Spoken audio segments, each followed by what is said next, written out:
There you go, man.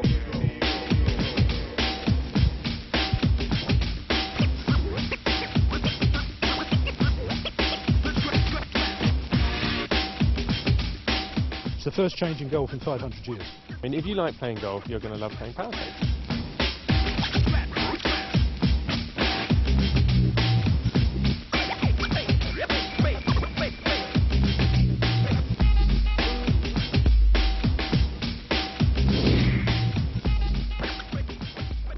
Other sports had successfully created short versions of themselves, and we want to do the same thing for golf. So we tried to find the shortened version of the game.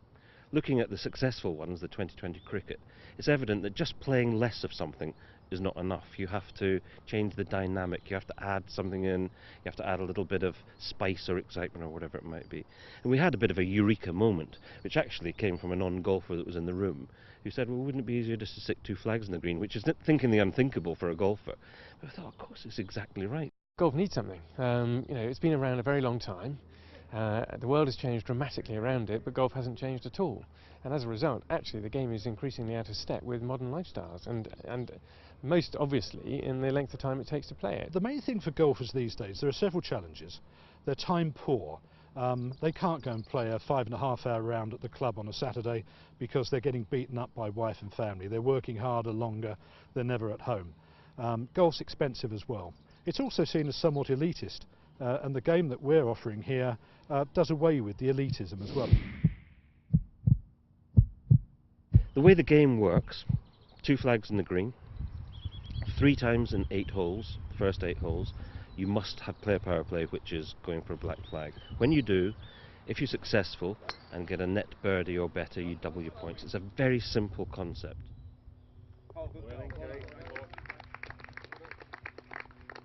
Chris Hollins of BBC Breakfast. Have you Go power away. played yet? Have you power played No, yet? I haven't power played because I'm just waiting to rediscover my swing, and my caddy's running out of holes.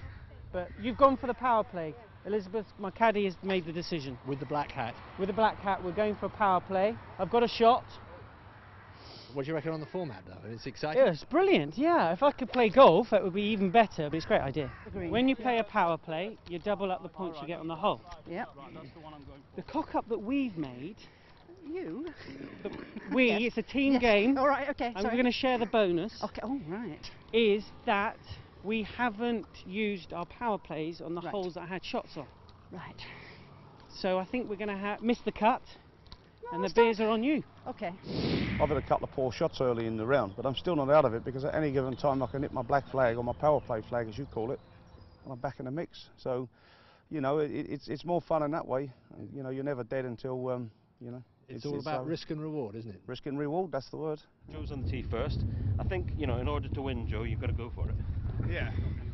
Now the 9th, we just add a little twist to it by you can take a 4th power play. If you do, and you take the risk and you drop a shot, your score is -2. So you get people on the 9th thinking, should I consolidate or go for it? And that's exactly what we want. You know, we want people creating pressure on themselves, really.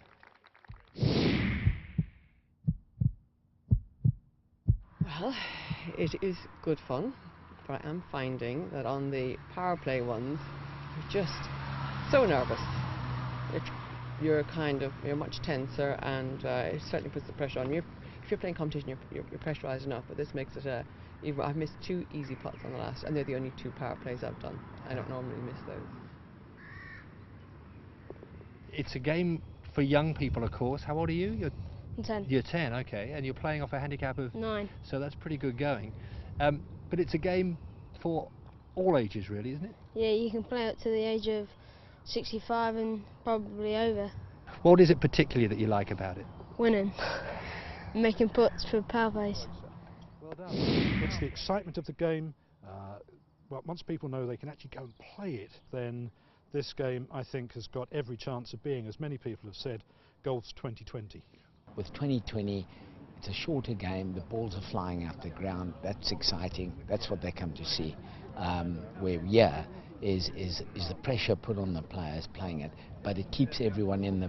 Where golf you can lose a player, he can have a couple of bad holes and he's gone, but with this power play, you've got your 3 power plays, you can come back into it.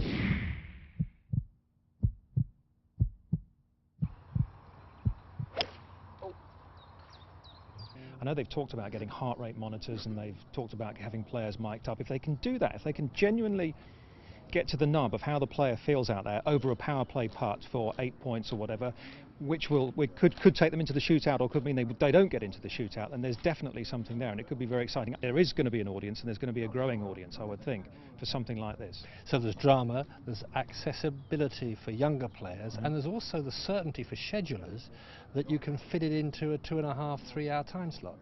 Yeah, which is perfect, obviously, for us. I don't think people, unless it's a major championship or something like that, don't sit down and watch any more than 2 or 3 hours golf. That's probably enough for most people, and probably more than enough for most people. But no, in that sense, it fits perfectly. Do you think the professional game could adopt this as a format? Definitely. I think like sort of you can play it sort of at any courses, but some courses are going to suit it more. Some courses with like undulating greens, massive greens, it's going to make a bigger difference. And will you be selling this in the locker rooms around the tour now? Yeah, I hope so, because it's a lot more relaxed. Like the cameras can sort of mingle through the fairways, and I guess they're going to be like championships and stuff, but it's not US Open sort of stuff, so it's definitely more relaxed, but still everyone wants to win. We've already talked to Peter and his team about introducing it maybe into the kind of pre-tournament events, and I know there's some interest from 1 or 2 tournaments, so I think that's the start anyway. When players are able to see their favourites playing power play on TV in a number of events that we already had planned, and then they can go out and play the game straight away after at clubs that they know offer the game, it becomes a circular benefit. It's made for societies. You can handicap off the back of having to enter all your scores. You can end up not with a society handicap that says, oh well, we'll give him a shot a hole. You can work it out with power play. So that there's organisation in this for societies, and I actually think clubs, rather like in the old days, well, probably still today, I don't play anymore, but squash clubs run their own ladders. Well, you'll find the clubs having power play ladders, and they can use our centralised facilities in order to organise it. The strategy we've been employing is to work firstly with the governing bodies of the game, to gain their support, to make sure they understand we're not looking to undermine the tradition of the game in any way. This is the most important thing. It doesn't in any way underestimate the game of golf. It doesn't change the rules. It doesn't. You don't have to take putts standing on one leg. It plays golf as golf should be played, but it adds a bit more competition element to it. So it doesn't in any way damage the game of golf. It's all about sort of going out for 2 hours and really having a fun round with your mates, but obviously with the world rankings it adds a different bit of spice to it as well. Well, it's a game that everybody can go and play and can feel a great community spirit through our online facilities, so that we see this as well being golf's, I don't know, Facebook. Within our world ranking system, we have a thing called Friends Leagues. Now, you can join as a power player, you can create your Friends Leagues and do your own handicapping within yourselves. People know what their relative standards are, people that play regularly. They might not have a formal handicap. Now, we're welcoming all those people in. They may not have a formal handicap, but they can come, join the power play movement and have a Friends League with their own handicaps, and that's fine by us. Actually, it's just a more dramatic way of playing a game that we all love to play anyway. We're looking to enhance the game and really bring it into the 21st century. No matter whether you're 90 or 9, it's as appealing.